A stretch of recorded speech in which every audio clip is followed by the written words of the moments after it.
Hello Raider, Randy Harsh here, predicting the future as usual. You might have already heard that Embark Studios have announced some expedition updates. Here they are in brief.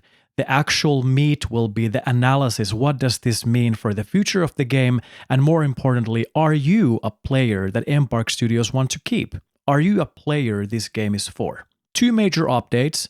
Embark Studios have lowered the requirement for earning bonus skill points. It used to be 5 mil for the max 5 bonus skill points. Now you only need 3 mil, as in 600k per skill point. So it's easier for anyone to get the expedition bonuses, easier to get the bonus skill points in this expedition and maybe in the future as well.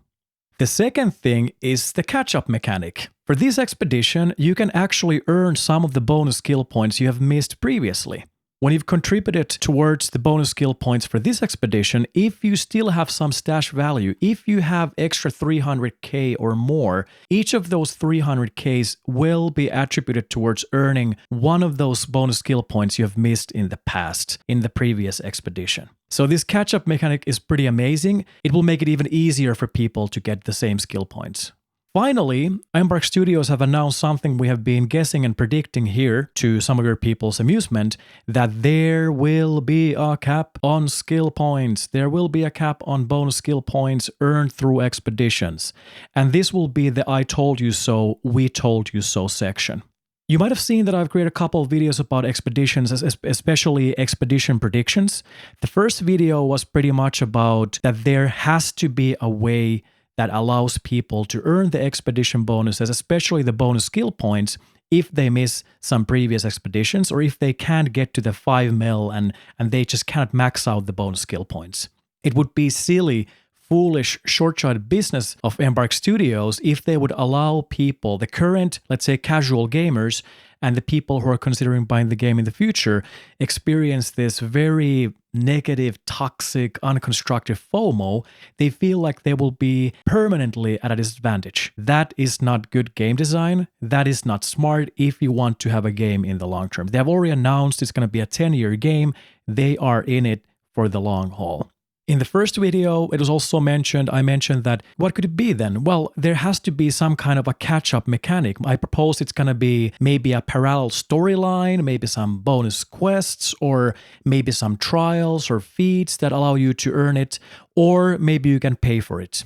You guys really didn't like the pay or pay to win option. I don't like it either. It was just an option because I knew there will be a way for people to earn or get those missed bonus skill points at a later time.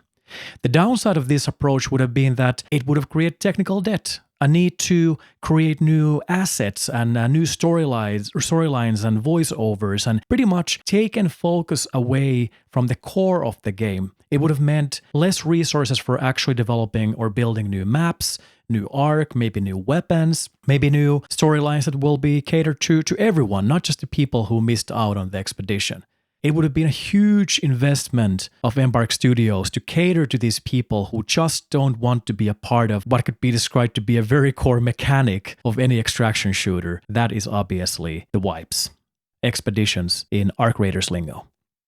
Then, having conversed with you guys, thank you so much for commenting on the first video. We had very good debates. As a result, I created a second video, and there the suggestion was simple. There will be a cap on bonus skill points you can earn through expeditions. It was proposed to be a straightforward, simple, and fair way to make it fair for everyone. The people who were first and people who will come later, or people who don't have the time, basically, to work towards millions of credits in this game. Everyone will win, pretty much. You'll just be there first, but people will eventually catch up. Let's say if the cap will be 15 bonus skill points, you go through 3 expeditions with the maximum bonuses, then no more. Then there will be some other rewards for you. Maybe it's a unlocked map section or even more cosmetics. I don't know. Pretty much that was the case.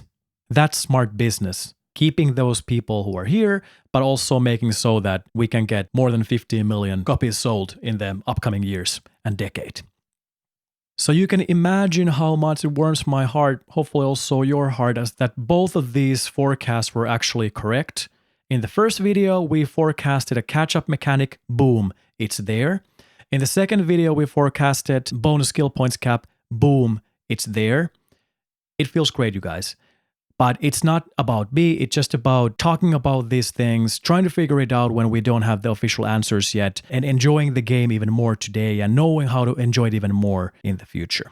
But one thing we did miss, Embark Studios actually found an even better way to implement a catch-up mechanic. I said maybe it's a storyline, maybe it's some feats, but these guys came up with something that's basically just numbers in a spreadsheet.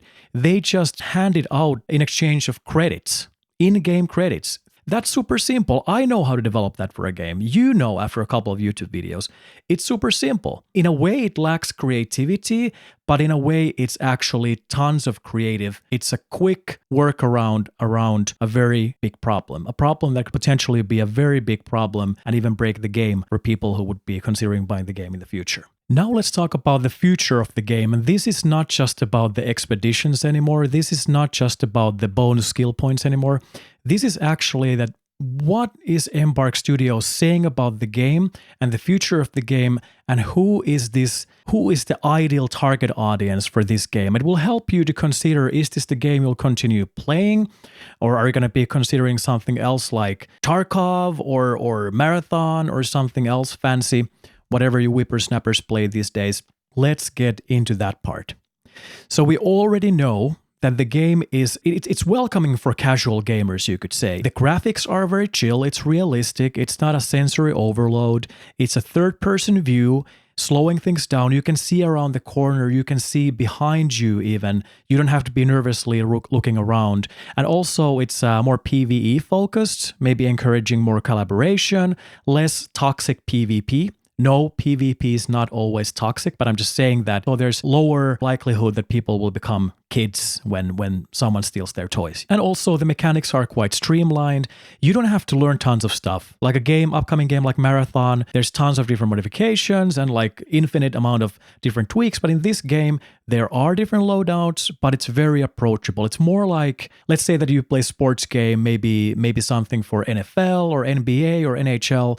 You know the game. It's been the same for 35 years. You pick up the controller if you're playing on console, and you just know how it works. You get the gist. It fits like a glove, basically. It is very approachable. You don't need to have a PhD in the items. You just need to keep up on what are the project requirements around different events, and that's even quite straightforward. The game is also very approachable for the casual gamer because it doesn't punish you for having a life. Again, school, work, family, whatever. If you miss a week, you will catch up on the amazing benefits that these people before you fought and died for. Embark Studios is not just looking and catering this game for the day one players. They want the game to be here for a decade. They want people to continue to buy this game, not just you and me, and we buy some cosmetics. They want new people to pay that $40 or so, 40 euros or so, and then buy the cosmetics.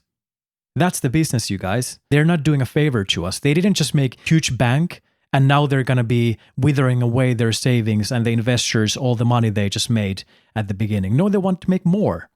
They want to make billions, you guys. And the way you future-proof this game is to remove the FOMO, the bad kind of FOMO. Good kind of FOMO is like hype. People get excited, but bad kind of FOMO is that, screw it, take your headphones, put it on the table, I'm not going to play this game anymore. If it goes too far, FOMO is very, very bad. Now there's a very healthy kind of FOMO, and that allows us to develop, and the game develop, a healthy relation with the gamer. The current gamers, and also people watching the streams and the YouTube videos considering buying this game. Happy players, long-term success. You heard it here first, guys. Randy Harsh says, happy players, long-term success. That's an MBA degree for you in 5 seconds. Now, we've been talking a lot about casual gamers. You could say that there's a bit of a dilemma or a conflict between the hardcore grinders and then the casual people who need things to be very approachable. So these hardcore people often want something permanent, some kind of or they wouldn't say no to a permanent mechanical advantage for their labor. They have worked hard for these expeditions. Maybe they had a hot date with a guy, with a girl. They said no because they needed to fight and grind for those expedition bonuses. And now they're learning that, okay, actually I could have went out on that date. I missed out on a lot. How do Embark Studios make these hardcore grinders think or feel? Well, the hardcore grinder, they can still have the temporary bonus. They still have the advantage temporarily. They will have the bonus skill points first, even though people will catch up later. And I think this speaks to the intelligence and smartnicity and wisdom of Embark Studios. Maybe is enough to keep grinders happy. You have the bragging rights, and you actually have a mechanical advantage for a while. You also have some symbols and cosmetics. It's status, not power. Temporary power, but mostly it's status. But then we get to the risk part. Is the game for everyone? If you try to please everyone, you will please no one. I'm sure you've heard this in elementary school. And I think Embark is being smart here. Their balancing act and the way they're doing also this expedition and these updates is that they want to minimize the risk of alienating the hardcore grinders, but they're clearly saying that the core is the casual gamer. They want to have extraction shooters. They want ARC Raiders to be the game as easy to pick up as your NFL, NBA, NHL game after work, after school, after changing diapers. And I would say the game, in my opinion, the game is like 75-80% for the casual gamer, 20-25% for the hardcore grinder. And some of those people are also PvP, not so PvE, but some of the hardcore grinders actually are also PvE gamers. But that's the ratio, I think. So doing it this way, with a calculated risk, they keep those hardcore grinder people here, but they're actually saying that this is for the casual gamer. That's the secret sauce. That's the magic bullet here for Embark Studios and ARC Raiders. They are banking on that the accessibility will win them the extraction shooter war. Having heard all this, how do you feel? Are you a casual gamer? Are you a hardcore gamer? Do you feel this game is for you? Do you feel that they want to keep you? Do you feel that Embark Studios is making these decisions that they're catered for you, or do you think that they're developing this game for someone else? Let me know what you think. I would love to hear. See you topside.